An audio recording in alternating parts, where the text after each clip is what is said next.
por cierto, a saber las propiedades de la membrana plasmática, ayuda muchísimo. Una vez estamos hablando de medicamentos, de y quiero saber si es que un fármaco por ejemplo, se absorbe más rápido, si está en rápido actuar, o si hay interacciones, cosas así. Uno utiliza eso en esta base. Y bueno, la membrana plasmática nos ha dicho que es una estructura flexible, dinámica, explicada por un modelo llamado Manrique Fluido, que la trata de ver más parecida a un líquido sólido y que es bastante selectiva, ¿no?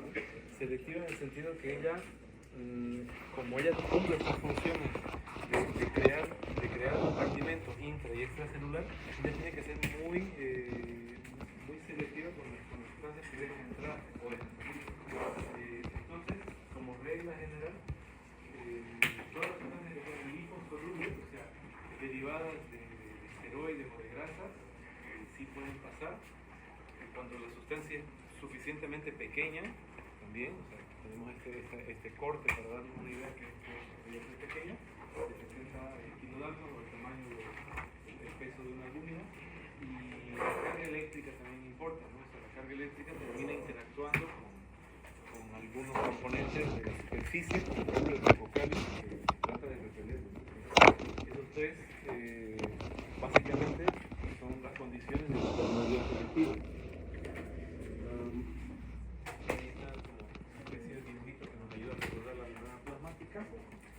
Luego, habíamos visto también que hay dentro de la membrana plasmática se ven los fosfolípidos, y estos fosfolípidos se llama una naturaleza anfipática porque ellos tienen como dos porciones, ¿no? Una porción hidrofílica que interactúa con el agua y una porción hidrofóbica que no interactúa con el agua, que además está relacionada con el colesterol, ¿no? Y eso controla como la permeabilidad de las sustancias liposolubles que son capaces de entrar, ¿no? Mira, como regla, mientras más colesterol la membrana tiene, va a ser más permeable a esta sustancia liposoluble. Eso es importante. Los fosfolípidos son diferentes, da la impresión de que es uno solo, ¿no? Pero son varios tipos de fosfolípidos y van a cambiar dependiendo de la longitud de las cadenas de los ácidos grasos. Pero en forma muy general podemos decir que hay fosfolípidos que son internos, o sea, de la cara interna, y fosfolípidos externos, ¿no? Entonces uno escucha de cosas como el fosfato de inositol, la fosfatidilcolina, cosas así, eso lo van a ver en bioquímica, ¿no? Bueno, luego hemos visto que hay proteínas, y las proteínas periféricas e integrales. Las proteínas periféricas, que pueden ser extracelulares o intra, la extracelular actúa puede ser como un medio de fijación de la célula con la matriz, o como un receptor, ¿no? En cambio, las intracelulares, ellas son transductores de señal, así que van asociadas y acopladas a un sistema más complejo, ¿no? O sea, por ejemplo, tenemos la proteína G, van a ver la proteína G, es una de estas familias de proteínas intracelulares, ellas están asociadas a varias subunidades que van a tener modificaciones, y a partir de estas modificaciones van a interactuar con diferentes tipos de segundos mensajeros. Hay algunas que interactúan, por ejemplo, con el calcio, otras que hacen con el monofosfato de adenosina cíclico y así. Entonces, eso va a terminar aumentando el metabolismo de la célula o disminuyéndolo, haciendo por ejemplo una contracción muscular o una relajación. Entonces, ese es un tema que también vamos a ver, ¿no? Vamos a ver por lo menos 3 proteínas G y las principales señales, ¿no? Vamos a ver qué más.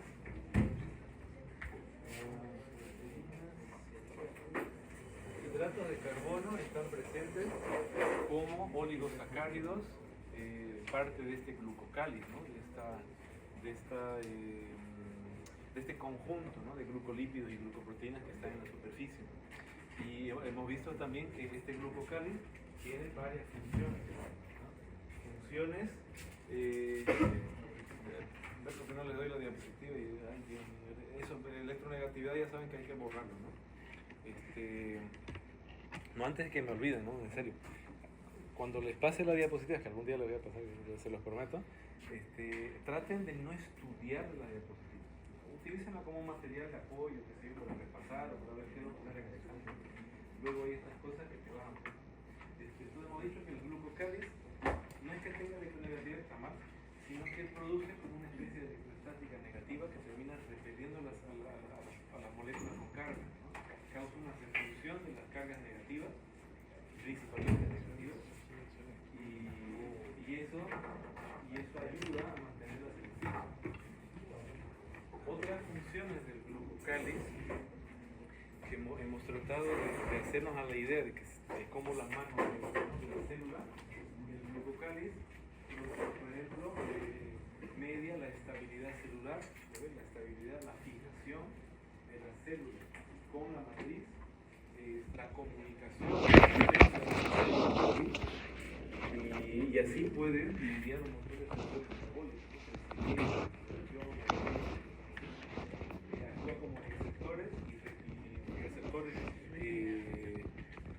digamos de alguna función, o receptores inmunitarios, ¿no? Como reconocimiento de antígenos, entre otras funciones que son más principales.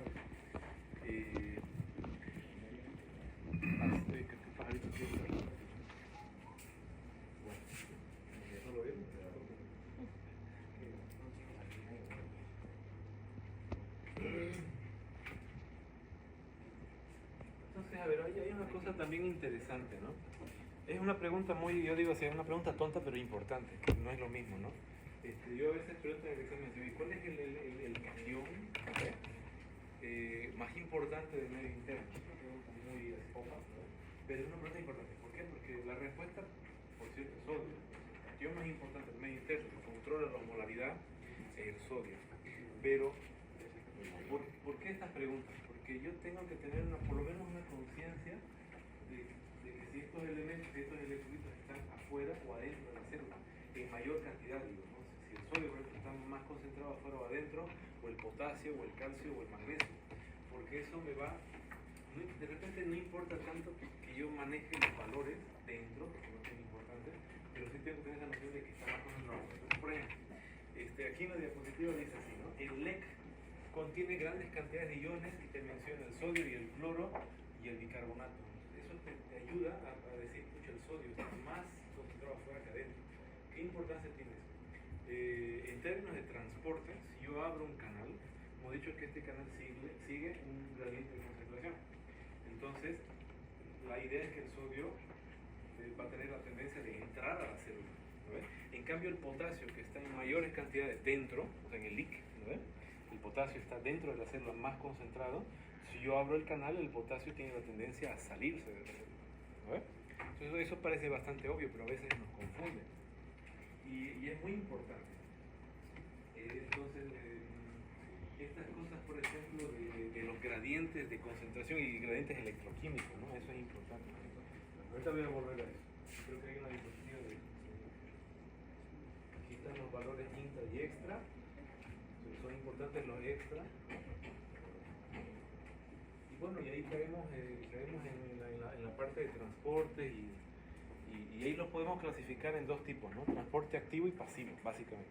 El pasivo, dijimos que es la maravilla del cuerpo humano, ¿no? Porque el pasivo no gasta energía. El pasivo ocurre por sí solo gracias digamos, a las leyes del universo y de la termodinámica. Porque básicamente lo que ocurre es que yo utilizo un canal, ¿no? Un canal hemos descrito como una proteína transmembranosa integral en forma de un túnel que está controlada por una compuerta. Y esa compuerta solamente se abre mediante tres cosas, ¿no? O una señal externa mediada por ligando, digamos. Un ligando es una molécula cualquiera. Puede ser un neurotransmisor, puede ser una hormona, alguna cosa que se una a ese receptor y produzca la apertura de esta compuerta. Entonces el canal se abre. Y también puede ser mediada por cambios en el voltaje de la célula. O sea, ¿qué quiere decir esto? Que la célula básicamente dentro de ella es negativa, casi siempre negativa. Si yo altero esa negatividad de la célula, o sea, yo produzco un cambio en ese estado energético de la estado bueno, de voltaje, entonces yo causo la apertura de estos canales de voltaje, ¿no? De repente no tiene sentido ahorita, pero cuando hablemos de contracción muscular va a tener un poco más de sentido. Les doy un pantallazo acá atrás, ¿verdad? Básicamente ocurre lo siguiente, que lo primero que yo necesito hacer es cambiar el voltaje de la célula. Entonces al principio entra un poquito de sodio. Si entra demasiado sodio, que tiene carga positiva, eso va a producir un potencial positivo dentro de la célula que si supera cierto nivel de carga, entonces estos canales se activan y se abren como locos toditos. ¿Cuál es la ventaja de un canal de voltaje comparado con uno de ligando? Que el ligando yo necesito activarlo. O sea, yo necesito, son canales, yo soy un ligando y yo tengo que ir activando uno por uno. Y eso lleva tiempo, eso necesito yo concentraciones específicas, necesito tiempo, puede ocurrir una saturación, en fin, son muchas desventajas. En cambio el de voltaje, si llegaste a un nivel X, ¿no? Hoy vamos a ponerle más nombre y más cosas, si llegas a un nivel, nosotros decimos umbral, entonces todos los canales se abren al mismo tiempo, todos, ábrense. Esa es la principal ventaja de los canales de voltaje, ¿no? Que el cambio en el potencial de la célula ocurre mucho más rápido que el del ligando, que necesita que actives uno por uno. Y bueno, y no está aquí en la diapositiva, pero hay por ejemplo canales que se activan por deformaciones mecánicas. Un ejemplo de ellos son los mecanorreceptores, ¿no? O sea, nosotros sentimos el tacto grueso, sentimos la presión, sentimos un montón de cosas porque deformamos la cápsula de estos receptores y eso causa la apertura de estos canales de sodio, ¿no? Y así envían la información. Entonces hay otros canales que son activados por deformación mecánica. En todos los casos, el canal lo que va a hacer es abrirse. Y una vez que se abre, ahí va a ocurrir la magia, ¿no? O sea, va a ocurrir la difusión simple. O sea, del compartimento más concentrado se va a pasar al menos concentrado siguiendo un gradiente de concentración. Entonces, las palabras mágicas para hablar de un transporte pasivo es a favor de un gradiente, o sea, va a favor de un gradiente de concentración cuesta abajo de mayor a menor, no está de más digamos, tener esa redundancia, y sin gasto de energía. No, eso es clave, ¿no? O sea, dos cositas. Sigue un gradiente cuesta abajo de mayor a menor, sin gasto de energía, y si quieren le ponen ATP ahí que queda brillante, ¿no? Y la principal es difusión simple, ¿ya? Difusión simple. Hay otra que es la difusión facilitada, que es otra cosa, ¿no? ¿Qué es la difusión facilitada? Habíamos visto ayer, ¿no? La difusión facilitada es el gancho. Es cuando yo me aprovecho de la popularidad de uno de los elementos para que entren dos, básicamente, ¿no ves? Es como que el sodio, como ejemplo, es tan hiperactivo, ¿no? Es tan energético el pobre sodio, que ayuda a que otros amiguitos, por ejemplo la glucosa, los aminoácidos, entren por su propia magia del sodio. Esa es la difusión facilitada. Tampoco gasta energía, lo que sí gasta, no gasta, pero se aprovecha de la entropía del sodio, ¿no? De la propia, de toda esa aleatoriedad que tiene el sodio para pasar la glucosa junto, ¿no? Y eso es una maravilla, porque la glucosa, como es toda grandota, toda pesada y demás, la membrana no la va a dejar pasar a no ser que venga una hormona y le diga, ¿sabes qué tiene que pasar? Entonces ella va a esperar señales endócrinas, a veces neurológicas, para dejar pasar la glucosa. Entonces, si yo tengo que hidratar rápido a una persona, o si el cuerpo necesita absorber rápidamente agua, pues la glucosa va a tener que esperar. En cambio, si yo utilizo la difusión facilitada, pues mejor, porque ahí la glucosa simplemente pasa sin gasto de energía, utilizando la energía. ¿Okay? Una belleza. Hay otro tipo de difusión que no está tampoco en la diapositiva, que es la difusión restringida. ¿Ya? ¿Qué es la difusión restringida? Es cuando hay moléculas que son favorablemente pequeñas y que podrían pasar, pero necesitan un empujoncito de la vida, un gradiente de presión, por ejemplo. Ahí entra la urea, el alcohol, un montón de cosas, ¿no? Principalmente esas dos. Es decir, la urea es una molécula que sí puede pasar la membrana, pero necesita que aquí afuera haya una presión hidrostática importante, o sea, un empujoncito del agua para que entre, ¿ok? Pero sí puede atravesar. Lo mismo pasa con el alcohol, ¿ok? Entonces, esas dos son consideradas difusiones restringidas. ¿Restringidas a qué? A condiciones. Si hay estas condiciones, entonces puede haber difusión. ¿Ok? Pero si no, no. Eso es transporte activo. Transporte activo, hemos dicho que es la magia pura. Entonces, si esto ya a mí me sorprende mucho, el transporte activo es una maravilla. ¿Por qué? Porque el transporte activo va en contra de las leyes del universo. Como ejemplo, opa, pero bonito, pusimos el ejemplo de ayer de la gravedad, o sea, que es una cosa así media rara, ¿no? O sea, imagínense, yo libero un objeto y en vez de caer sube, una cosa así, ¿no? En la célula pasa lo mismo. Si yo en el transporte pasivo sigo un gradiente de concentración cuesta abajo de mayor a menor, en el transporte activo yo voy en contra del gradiente, ¿no? Yo voy en contra a lo que se espera. Y para eso pago peaje, ¿no? Para eso pago energía. Hay dos tipos de transporte activo, el primario o el secundario, dependiendo si yo creo el gradiente o lo mantengo. Entonces, si yo creo ese gradiente de concentración, es activo primario. Y se refiere a las bombas, ¿no? A la bomba de sodio y potasio, por ejemplo, que es la que saca el sodio, mete potasio y termina creando dentro de la célula como una especie de vacío de sodio. O sea, si yo saco sodio, todo el sodio saco, entonces afuera va a haber mucho sodio más que adentro y eso genera el gradiente. Por eso yo digo, la bomba, ella genera ese gradiente de concentración del sodio y del potasio. Es muy importante. Sin la bomba no hubiese vida. En realidad la vida acaba cuando la bomba deja de trabajar. Es así. En realidad nosotros estamos respirando y haciendo todo para la bomba, ¿no? Que el rato que no respiramos, no hagamos ATP, la bomba funciona en base a ATP, no consigue sacar el sodio comienza a aumentar y entra en equilibrio con la parte extracelular y ahí morimos. Ahí se acabó la potencial. ¿Ok? Esa es la primera. Y la secundaria es cuando yo tengo el gradiente de concentración. Yo voy en contra del gradiente de concentración, pero necesito la energía para mover dos elementos o intercambiar.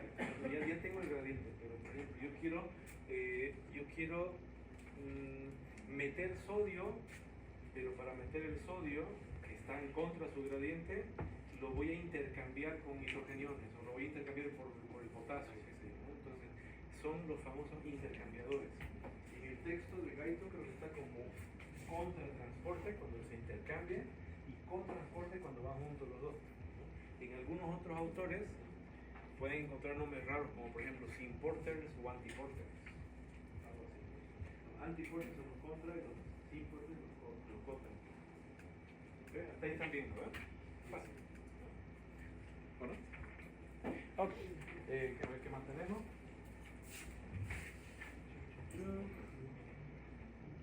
Transporte pasivo, necesitamos un gradiente. Como habíamos visto, el gradiente puede ser químico, digamos, de concentración de partículas, o puede ser eléctrico. Cuando yo tengo una situación, por ejemplo, en donde, imagínense así, mira, dentro de la célula hay muchas cargas negativas y afuera positivas. Eso es un gradiente eléctrico, porque las cargas positivas van a seguir lo negativo, las dos se atraen. La situación contraria también es verdad. Cuando yo tengo muchas cargas positivas adentro de la célula, las cargas positivas de afuera que hubiesen entrado por el mayor número de partículas ya no van a entrar. Porque van a decir, ¿para qué voy a entrar si está todo positivo afuera, está todo positivo adentro? ¿Dónde nos es útil? A ver, voy a mostrarles una situación. Imagínense un paciente con hiperpotasemia o hipercalemia, que es lo mismo. Hipercalemia es cuando yo tengo mucho potasio afuera. Hay mucho potasio. El potasio, que se llama esto asterisco, ¿no? Pregunta, ¿el potasio sale o entra a la célula? ¿Sale de la célula o entra? Sale, ¿sabes por qué? ¿Va afuera? Pero él sale porque está más concentrado adentro. Entonces, si yo abro un canal, el potasio que está más concentrado dentro sale de la célula.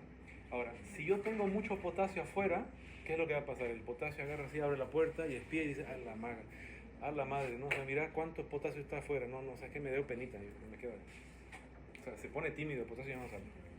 ¿Por qué? Porque el gradiente ya cambió, porque el gradiente del potasio dice, hay más concentración adentro que afuera, eso es favorable.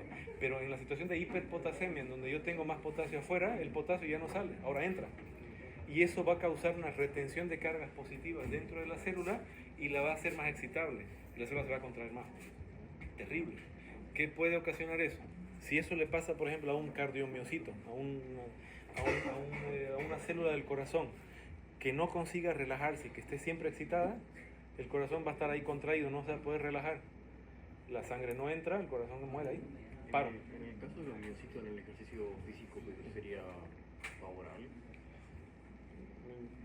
¿En qué sentido? Tipo, estás haciendo ejercicio, el cardiomiocito se contrae, claro. No, sí, pero, no cardiomiocito.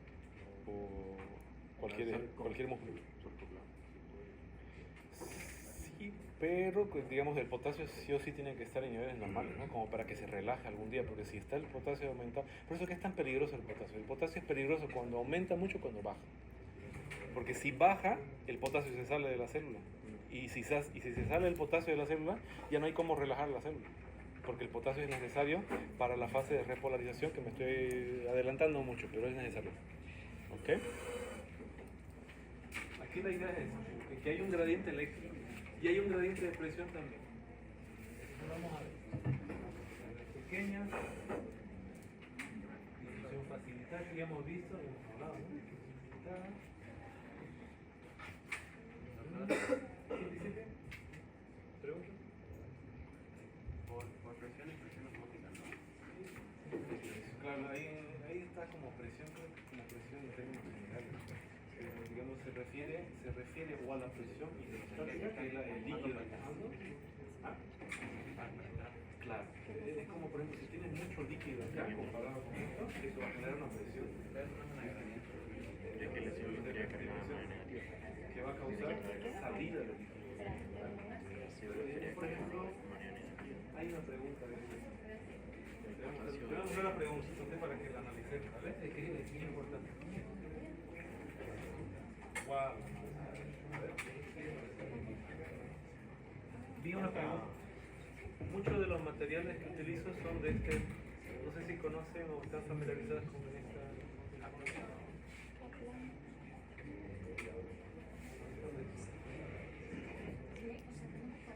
Eso también se lo voy a contar. ¿Dónde está en inglés? Está por acá. Ahí en acá. Mira. ¿No? Dice, ¿cuál es el mecanismo patofisiológico cardiogénico del edema pulmonar? O sea, el edema, vamos a analizar los conceptos, que este es un poco alto, ¿no? O sea, avanza. Una situación de edema pulmonar es cuando yo tengo salida de líquido desde la circulación hacia el espacio alveolar. El alveolo se supone que es un globito de aire, pero si yo genero tanta presión en la circulación con tal de que el líquido escape de la circulación y se vaya para el espacio alveolar, voy a literalmente encharcar el pulmón, porque estoy llenándolo de líquido cuando debería estar lleno de aire, ¿no ven? Eso es edema pulmonar.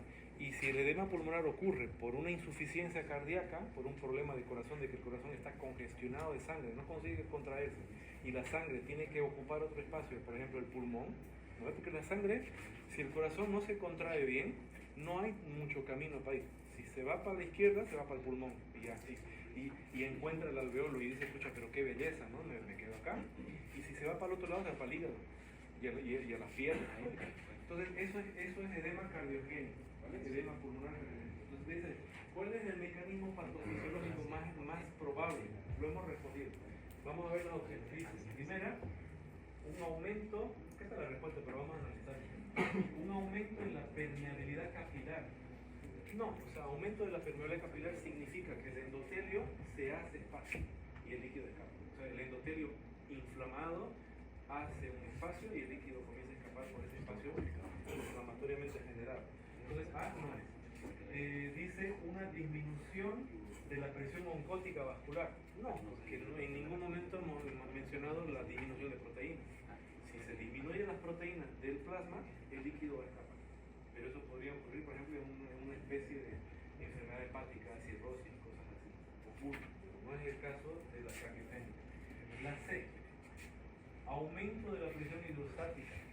Correcto. ¿La presión hidrostática qué es? Es cuando yo tengo mucho volumen, mucha agua dentro de la circulación y esa agua genera presión, o sea, fuerza en la superficie. Ejerce una fuerza muy grande en la pared vascular. Es como el micro, no sé, pero en el micro hay una situación bastante interesante, ¿no? Esto es meme, pero de la vida, ¿no? No sé si usan este transporte público, pero a ver, cuando uno ingresa, uno ya quisiera pues, ir paradito bonito o sentado, ¿no? Pero la cosa es que el micro dice así, oye, vamos pasando para atrás porque hay espacio, ¿no? Y hay una situación en donde ya la gente ya no cabe en el micro, ¿no? Y comienza a desbordar, va por la ventana, sale por la puerta y literal van colgando, ¿no? Y lo mismo que pasa acá. Si yo tengo mucha presión sobre la superficie, voy a acabar desbordando, voy a acabar saliendo. Y eso es lo que ocurre en la cardiogénica. Entonces, un aumento de la presión hidrostática. Hay mucho volumen. ¿Cómo lo trato? ¿Cómo trato un edema cardiogénico sabiendo esto? Sacando líquido. ¿Cómo? ¿Diurético? Le da diurético y hace pipí. Claro. Eso lo que hay que hacer es ponerle diurético de una vez y hacerlo orinar. No, porque el drenaje ya es otra cosa. El drenaje es cuando tienes líquido, pero entre las pleuras. Cuando el líquido está entre las pleuras, sí puedes pinchar y sacar, ¿no? Pero en este caso está dentro del alveolo. No hay cómo sacar. Entonces vos lo haces orinar, disminuyes el volumen de la circulación y esto se reabsorbe, ¿no? Y la D es el intersticial. Eso también, pero no es que, como digo, este también podría ser un mecanismo, pero si tuviéramos disminución de proteínas, por ejemplo, un problema hepático, podría ser. Y la E, la D y la E son ridículas. ¿También? Bonito, ¿no? O sea, por eso te digo, tiene toda la relación con los gradientes de presión. Ya que estamos viendo este tipo de casos, creo que no hay mucho más que hablar aquí. Les voy a mostrar un caso, ¿no? Uno de varios, ¿no? Porque en realidad nos vamos a pasar viendo casos de todas. Pero este de acá es sobre el tema que estamos viendo. Vamos a hacer la diferencia de contratransporte con contratransporte. Ya, el contra es cuando yo agarro, si no incluso hay memes de eso, ¿no? Bueno, sí, de todo es meme. Yo meto el sodio, saco el potasio. No es la bomba, ¿no? Sino yo meto el sodio, saco el potasio. Por ejemplo, en el túbulo renal, yo reabsorbo el sodio que se estaba yendo para el pipí, lo reabsorbo y lo meto a la circulación y lo boto el potasio y ese potasio se va para el pipí. ¿Va a ser el drenaje para que vaya ese líquido ahí con la falta de líquido? Ese es el contra, ¿no? Y el cotransporte es cuando los dos van juntos en el mismo sitio. Por ejemplo, otra vez, en el túbulo renal, por ejemplo, hay el cotransporte de sodio, potasio, cloro, todos en el mismo. Y la pregunta que nos mostró antes de eso dice por qué tiene acceso líquido o solo está ahí y tenemos que sacarlo. Pasa que en la pregunta que acabamos de hacer, pasa que el corazón no funciona y eso hace con que no consiga manejar volumen. El corazón está enfermo, no consigue manejar volumen, entonces todo ese líquido que está dentro de la circulación termina saliéndose para afuera. Es por eso que las personas tienen los pies hinchaditos y comienzan a tener edema. También. Por otro motivo, por ejemplo, si el corazón no funciona, ya está terminal, no funciona, el cuerpo lo que va a pasar es que esa presión va a ir bajando. La presión va a ir bajando porque las arterias van a ir abriéndose y si se abren, el diámetro de las arterias va a generar menos presión. Entonces la presión arterial va a ir bajando. ¿El cuerpo qué va a hacer? El cuerpo lo va a compensar no con más sangre, sino con reabsorber más sodio. El cuerpo va a decir, pero la presión está baja. Y tengo una idea, vamos a reabsorber más sodio y botar el potasio. El cuerpo comienza a reabsorber sal. ¿Y la sal qué va a hacer? Osmosis, agua. ¿Y el agua qué va a pasar? Va a hinchar, el corazón va a decir, pero que no puedo manejar más presión. Y así va a ser. Entonces, ¿qué va a pasar? Vas a ir juntando más agua y esa agua va a comenzar a diluirte el sodio, el potasio, los electrolitos del cuerpo. Cuando vos ves el sodio diluido en un paciente cardíaco, que ya está terminal. ¿Y qué va a pasar si el sodio disminuye? ¿Qué va a pasar con la neurona? La neurona es más concentrada que el plasma en este momento porque el sodio bajó, entonces el agua va a entrar a la neurona, que la va a reventar con convulsión. ¿Es también ocurre en diabéticos? Sí, porque pasa que el diabético está asociada a la presión alta, está asociada a daño de órganos medianos. Vamos a ir por partes. Vamos a ver este caso, ¿vale? Tenemos un poquito tiempo. Dice así, hombre de 43 años que se presenta en la clínica del médico con queja de dolor epigástrico.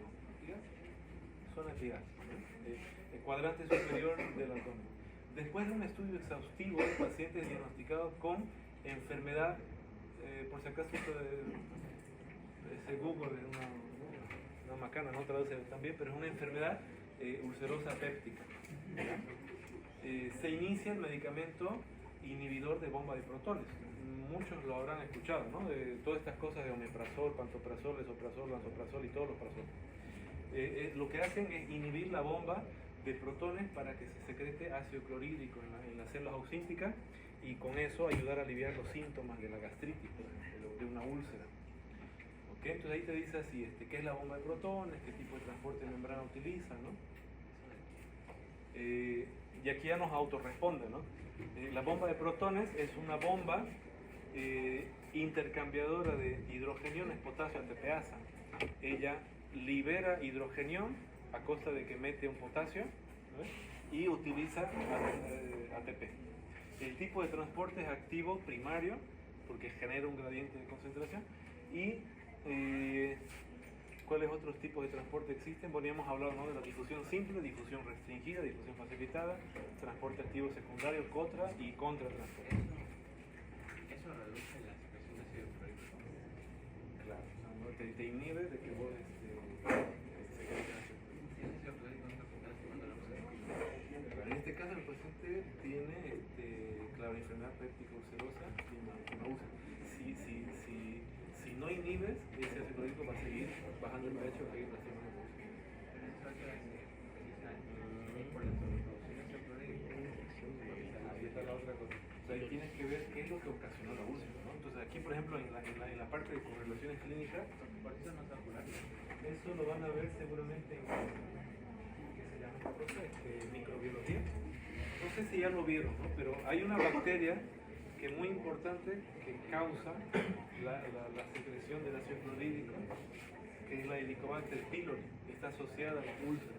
Entonces ahí la segunda parte, que una vez que diagnosticas la enfermedad ulcerosa péptica, tienes que preguntarte qué es lo que está causando esta úlcera. O sea, puede ser desde estrés, uso de medicamentos, la alimentación tiene mucho que ver. Pero el estrés genera una bacteria.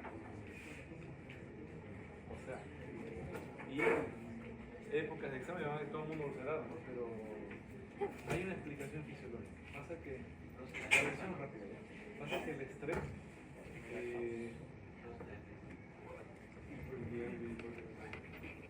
pasa que el estrés te da como una especie de estado proinflamatorio. Hay la producción de muchas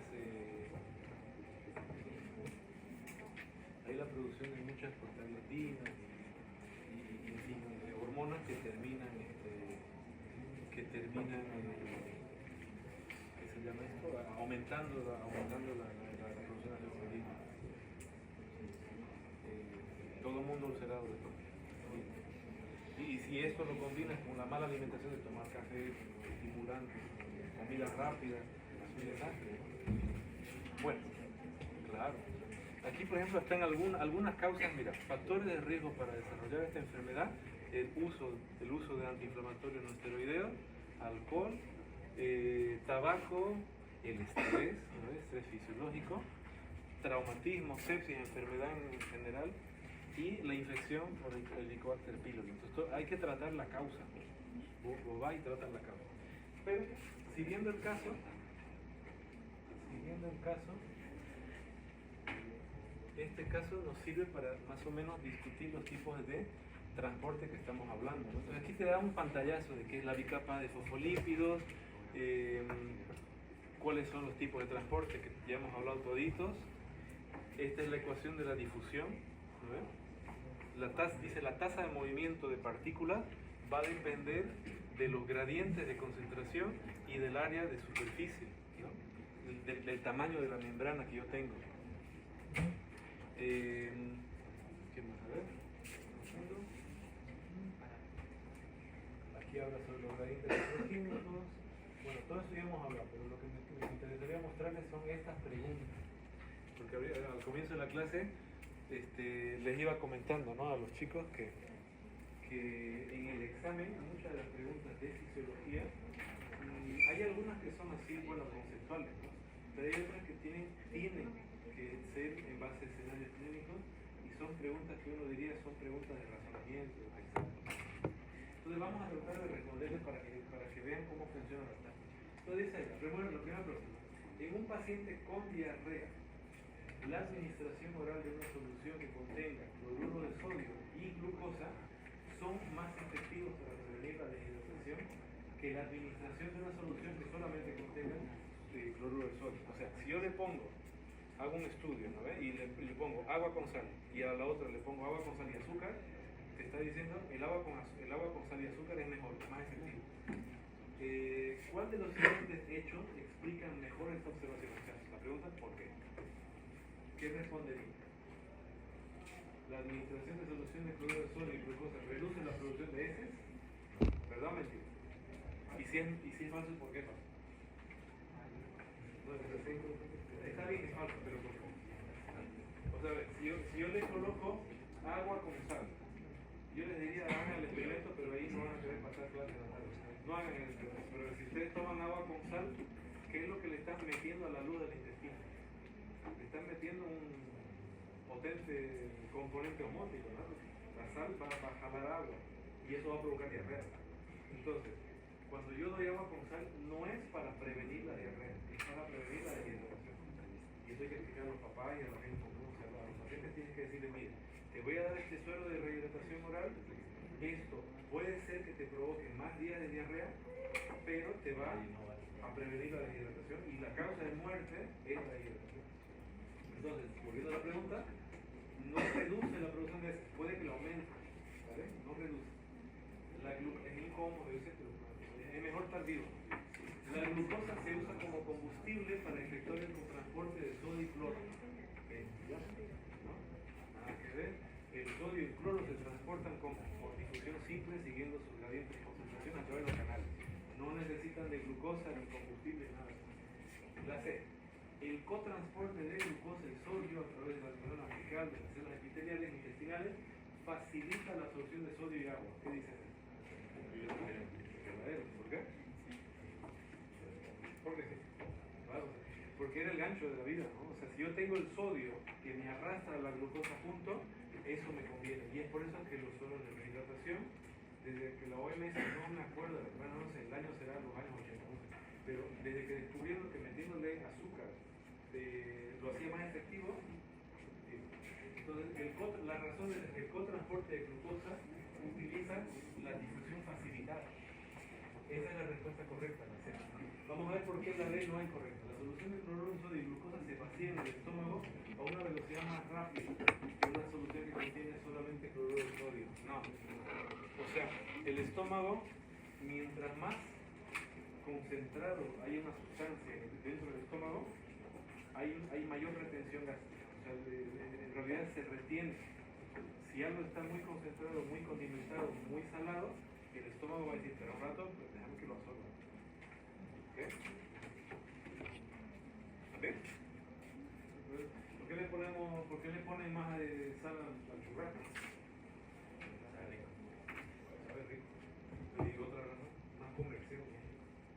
Para absorber. Ahorita se mira, tienes poca carne y mucho invitado. Y ellos constantemente hay mucho invitado y poca carne, ¿no? O le ponen harta sal, mucha sal. Lo que va a pasar, retención gástrica, la gente se va a saciar de momentos, y es por eso que te pones sal en el churrasco. No tienes que decir, no, sin sal, yo tengo que digo. ¿Ok? ¿Bien? Vamos a la 2. Se encuentra que la tasa de absorción de un fármaco, esta está buena, mira, esta aplaza a mucha gente, gracias por. A ver, se encuentra que la tasa de absorción de un fármaco tomado por vía oral aumenta a medida que la dosis ingerida se incrementa, hasta un punto en que los aumentos adicionales en la dosis como resultado dan como resultado ningún aumento adicional de la tasa de absorción. La absorción hace no parecer dar lugar a... ¿What? Es que está mal traducida esta cosa, ¿no? Pero a ver, la absorción parece que no tiene uso de ATP. ¿Cuál de los siguientes procesos describe mejor el fármaco, la absorción del fármaco? ¿Qué transporte utilizó el fármaco para absorberse? La voy a traducir mejor. Mira, dice, nosotros tenemos un fármaco que mientras le metemos más fármaco, mejor se absorbe. Pero hay un punto en donde no importa qué tanto fármaco yo le meta, que ya no se absorbe más. ¿Cuál de estos transportes utilizo? Vamos a pensar. Si fuera difusión simple, que no es. ¿Por qué no es? La difusión simple es, yo abro la puerta y la cosa se me va a transportar hasta la muerte de un sucho. No hay detención. O sea, la difusión simple no tiene una fecha de caducidad. O sea, puede continuar para siempre. Mientras yo tenga un gradiente de concentración, puede continuar. Entonces, si yo le voy metiendo fármaco y voy generando más fármaco, mejor para la difusión. Más se absorbe. ¿No ves? La difusión simple no es. ¿Por qué no sería transporte activo? Estos transportes activos se pueden ir al tacho. ¿Por qué? Porque ya te está diciendo no tiene ATP, no tiene gasto de ATP. Entonces transporte activo no es. Entonces ya me va quedando mejor. Tengo difusión facilitada y difusión restringida. ¿Cuál de esas es? Que pueden ser cualquiera. ¿Por qué no sería difusión restringida? Y ya voy descartando. Porque la difusión restringida es, si yo tengo las condiciones necesarias, por ejemplo, una mayor presión hídrica, entonces la difusión va a seguir su camino de difusión, o sea, va a ser la misma difusión, lo único que me está pidiendo es condiciones. Entonces, tampoco es, porque aquí me dice que hay un momento en donde no importa qué tanto fármaco le dé, ya no se absorbe más. Eso encaja con la facilitada. ¿Por qué? Porque la facilitada es un transportador que necesita un espacio para el sodio y un espacio para la molécula glucosa, digamos. Si yo tengo las dos, el transportador hace esto, se absorbe. ¿Ya? Ahora, imagínense que si yo doy el fármaco, entonces entra el sodio, entra el fármaco. Los dos están ocupando, se absorbe. Pero si yo le comienzo a dar fármaco, va a llegar un momento en donde el fármaco va a llegar y ya está ocupado el asiento. No hay sodio también. Claro, ya está el sodio, ya está el fármaco, pero ya no hay sitio en donde se pueda unir. Eso se llama saturación. Entonces se va a saturar. La difusión facilitada puede llegar a una saturación. Entonces esa sería la respuesta correcta. Pregunta seria. ¿Fácil? Yo me acuerdo que el año pasado se quedaron así. La traducción. ¿No va a traducir su examen? No, bastante otra vez.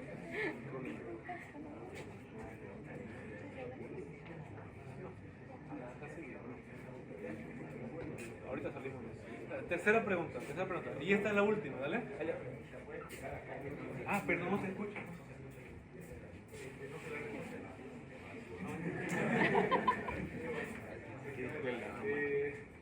Vamos. Se dice, yo tengo un fármaco, y yo, mientras aumento la dosis del fármaco, pero doy más fármaco, más activo. El fármaco se absorbe. Entonces, llega un punto, dice, en donde el fármaco, no importa qué tanto yo le dé, que ya no se absorbe más. Entonces, dice, ¿cuál de estos procesos de transporte se ha utilizado? Entonces, tenemos que ir descartando. Dentro de la pregunta te dice, parece que no hay lugar la división de ATP. No utiliza ATP. La división quisiera decir que no hay hidrólisis de ATP. Bueno, pero no hay uso de ATP. Podemos descartar de entrada transporte activo. Si no utiliza ATP, no hay transporte activo. ¿Por qué no sería difusión simple? Porque la difusión simple, mientras más, mejor. Mientras más gradiente de concentración, mejor se absorbe. Entonces, difusión simple no puede ser porque dice que llegó un momento en que ya no se absorbe más. Entonces, difusión simple no es. Me quedo con la facilitada y la restringida. ¿Por qué no sería restringida? Porque la restringida es lo mismo. Si yo tengo las condiciones necesarias, entonces la difusión será igual. Mientras mayor el gradiente de concentración, más absorbe. Pero tampoco me explica por qué se deja de absorber en algún momento. Entonces, ¿por qué sería difusión facilitada? La respuesta. Porque la difusión facilitada es un receptor así.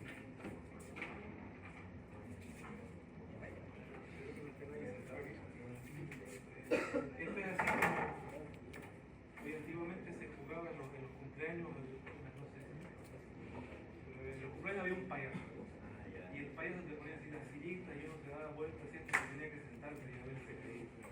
Entonces imagínate que estamos jugando de hay dos sillas, ¿ves? Una es para el sodio y la otra es para el fármaco. ¿Lo ves? Es para el fármaco. Entonces, la idea es que si hay muchas sillas, hay muchos transportadores. Si yo doy mucho fármaco, la probabilidad de que el fármaco venga y se siente rápido y se absorba, mejor. Pero va a llegar un momento en donde el fármaco y el sodio ya estén sentados y yo voy a seguir aumentando la dosis y el fármaco dice, pero yo no tengo lugar. Entonces ya no, esa dosis extra ya no va a dar lugar a la absorción. Entonces es como que ya está saturado, ya está ocupado los asientos. Ya no sirve aumentar la dosis.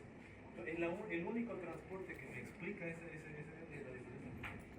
Porque ya está ocupado los asientos, los sitios activos. Esa es la 2. La 3, vamos con la 3 y no vamos. La 3 dice así, se observa, otra vez vamos con fármaco. Quiero otro comentario, ¿no? Es mejor prevenir que lamentar, ¿no? ¿Qué pasó el año pasado? Pasa que yo ponía estas preguntas y los chicos de entrada decían, pero yo no sé farmacología, ¿cómo voy a responderla? Y no sé cuál. Pero no es necesario saber farmacología. Dice el fármaco, pero el principio es fisiológico. Entonces yo quiero que no se asusten si leen fármacos, si leen enfermedades. Yo sé que lo pueden resolver. Perdón, yo sé que la pueden responder. Entonces vamos a ver. Se observa que un fármaco causa solo un cambio en el potencial de membrana en reposo de las células epiteliales intestinales de menos 60 milivolts a menos 50 milivolts. O sea, hay un fármaco que dice que cuando se lo administra causa un cambio de menos 60 a menos 50. De los cuales, ¿de cuáles de los siguientes es más probable que se observe los siguientes hallazgos? Ya. Disminución de la tasa de difusión de potasio, aumento de la tasa de difusión de potasio, disminución de sodio, aumento de sodio o aumento de la urea. ¿Cuál podría ser? ¿Ah? ¿La B? A ver, vamos a ver. Aumento de la tasa de difusión de potasio en las células. Oye, no sé, ¿eh? Para empezar, comencemos esto. Mira, ¿qué es lo que está ocurriendo en la célula? ¿El potencial está aumentando o está disminuyendo? Si yo tengo menos 60 y ahora voy a menos 50, ¿qué es lo que hizo? Aumentó. O sea, ¿yo lo estoy haciendo más negativo o más positivo? Más positivo. ¿Eso qué quiere decir? Que están entrando cargas positivas dentro de la célula. Está aumentando la carga positiva. Ahora, vamos a ver el potasio. Sabiendo eso, aumento de la tasa de difusión del potasio, dale. Si yo hago que el potasio se difunda, ¿el potasio va a salir o a entrar? Va a salir, ¿no ves? Y el potasio probablemente, si hay muchas cargas positivas adentro, eso va a generar un gradiente eléctrico más potente todavía y así que va a tender a salirse más rápido. Entonces, aumento de la tasa de difusión del potasio en las células, pero el potasio sale de las células, ¿no ves? Entonces, si yo hago que la célula sea más positiva, el potasio probablemente salga. Entonces esa hasta podría ser, ¿vale? Vamos a ver la disminución de la tasa de difusión del potasio en las células. Espera un rato. Pasa que aquí hay que tener en cuenta la traducción, está mal traducido. Porque en la versión original en inglés, esto decía aumento de la tasa de difusión de potasio into the cells, en las células. Es como que me está diciendo el potasio va a entrar y el potasio no va a entrar nunca, el potasio va a salir, el potasio sale. Entonces esta nota está mal de entrada, porque el potasio no va a entrar a la célula, va a salir. Entonces A y B fuera. Por acá se entiende, ¿no? Lo que está ocurriendo es que yo administro un fármaco que está aumentando, está positivando la célula. Está aumentando la positividad de la célula. Entonces la opción A y B dice aumento o disminución de la tasa de potasio. Y aquí estábamos casi cayendo en la trampa diciendo que sí, el potasio va a aumentar su difusión porque va a salir más rápido. Pero en la pregunta decía aumento de la tasa de difusión del potasio hacia la célula, o sea, dentro de la célula. Y esta es la trampa, porque el potasio no entra, el potasio sale, porque está más concentrado dentro. Entonces, A y B, fuera, no citas. Vamos a ver C y D. Sí, vale. Ya eso en la B sí está, pues, polarizando la célula, no necesita más sodio para polarizarse más. Puede ser. O sea, el sodio sí, yo creo que está en la respuesta del sodio. La urea de por sí la pueden ir descartando, la una que ver la urea. La urea es una molécula apolar, no polar, ¿no ves? Sin carga eléctrica, no tendría que tener ningún efecto los potenciales de membrana con la urea, ¿no? Entonces la urea afuera. Nos quedamos con la C y D. O disminuye la tasa de difusión de sodio o aumenta la tasa de difusión. ¿Qué es lo que va a ocurrir? ¿El sodio entra o sale de la célula? Entra. ¿Por qué? Porque sí, porque es más concentrado afuera. Y si yo despolarizo a la célula, yo aumento las cargas positivas, es lo que habíamos hablado hace rato. Yo aumento las cargas positivas dentro de la célula, el sodio va a decir, ¿sabes qué? No me convence. Ya no quiero entrar. Es como, a ver, les voy a dar un ejemplo muy grotesco, ¿vale? De verdad muy malo. Muy malo, pero que me ayuda. Imagínense que yo estoy pasando así por un boliche, ¿vale? No, de verdad, imagínense, hombre. Ya. Y yo, no de borracho, no sé, pues, que yo quiero celebrar la vida. ¿Vale? Un café. Y un café, ya, puede ser un café. Un boliche medio raro, ¿no? Ya. Y yo agarro así, espío. Otra vez pido disculpas por el ejemplo, que es muy malo, dale, pero a ver. Abro la puerta. Oye, pues, hombre. No sé, que no me convence, ¿no? Este es medio raro este lugar, ¿no? ¿Me voy o no? Escribo por acá, oye, sí, este lugar está más interesante, me meto, ¿no? Entonces, es lo mismo con el sodio. El sodio dice, ¿para qué voy a entrar? ¿Para puro positivo ahí? ¿No? Es un exceso de positividad, hombre, yo quiero negativo, digamos, ¿no? ¿Me entiendes? ¿No? Estrógeno, testosterona, o sea, hello, ¿no? Eso es lo que hace el sodio. El sodio lo que quiere es lo negativo, eso es lo que le atrae. Las cargas idénticas se repelen. Entonces, ¿cuál es la respuesta? Ese fármaco que me despolariza la célula y me aumenta la positividad de la célula, acaba disminuyendo la tasa de difusión del sodio a la célula, porque el sodio ya no va a querer entrar. Él va a decir, no, ¿sabes qué? No me convence, me voy. ¿Se entiende? ¿Por qué? Por el gradiente eléctrico. El sodio quiere que sea más negativo. Ahí entro, vamos. ¿Está bien?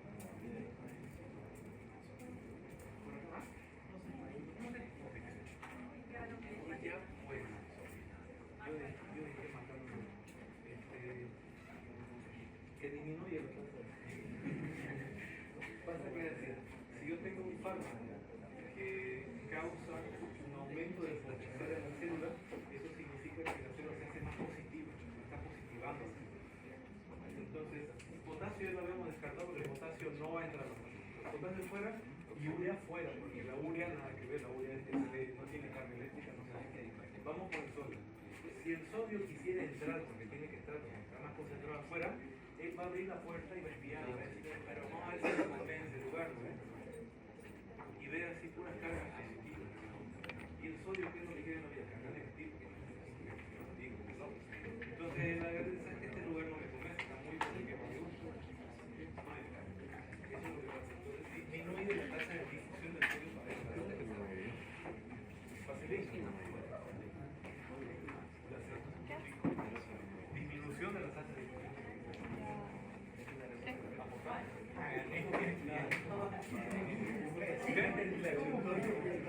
¿Entiendes? Si cayera esto en el examen, ¿va a ser fácil? Bueno, ahora sí, ¿no? No, ¿cómo que no? Antes. ¿Ah? ¿Que no entra en el examen? ¿O yo? Ahora, aquí explicamos. Pero la biología era Ok, vamos a dejarlo acá.